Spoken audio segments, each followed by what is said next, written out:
Congolaises et Congolais, mes très chers compatriotes. L'adresse du chef de l'État de ce 30 juin tombe vraiment à point nommé et nous avons senti dans son discours ce que nous apprécions, c'est le ton fort qu'il a pu utiliser dans ses discours. Nous avons senti un chef de l'État vraiment déterminé. Le président de la République a pu dire tout haut que ces jours, nous sommes agressés par le Rwanda. La célébration de ce jour a lieu dans un contexte sécuritaire particulièrement préoccupant qui affecte notre existence en tant que nation. Comme nous le savons, notre pays fait face à une énième agression de la part du Rwanda qui agit sous couvert du mouvement terroriste M23 et ce, en violation de tous les accords et traités internationaux. Parce qu'avant, c'était juste des on-dit par rapport à cette agression, mais à ce jour, le président de la République lui-même a reconnu que nous sommes agressés par le Rwanda et il a fait un appel à la jeunesse de se mettre debout pour que les jeunes puissent s'enrôler massivement dans notre armée nationale et aussi dans la police et qu'ils puissent se mettre à combattre cet ennemi pour le bouter dehors.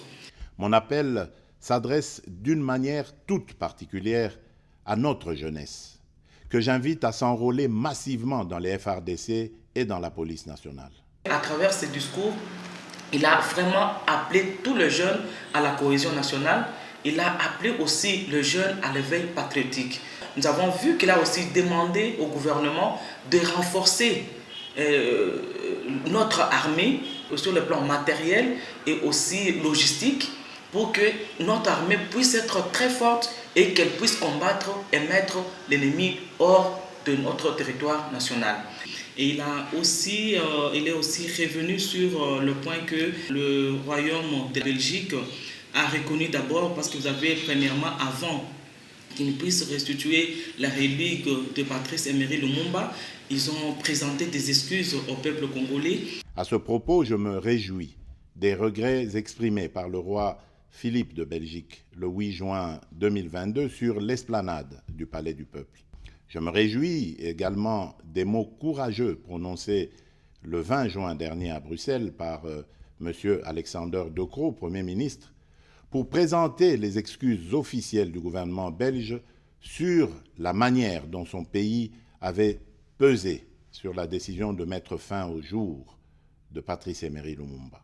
Et il y a eu même le masque qui a été retourné au Congo et la visite aussi du roi Philippe dans notre pays. C'est vraiment un discours qui a pris pas beaucoup de minutes, 18 minutes presque, mais c'est un discours qui a vraiment pu condenser tout ce que nous sommes en train de vivre dans notre pays depuis l'accession de l'indépendance jusqu'à ce jour.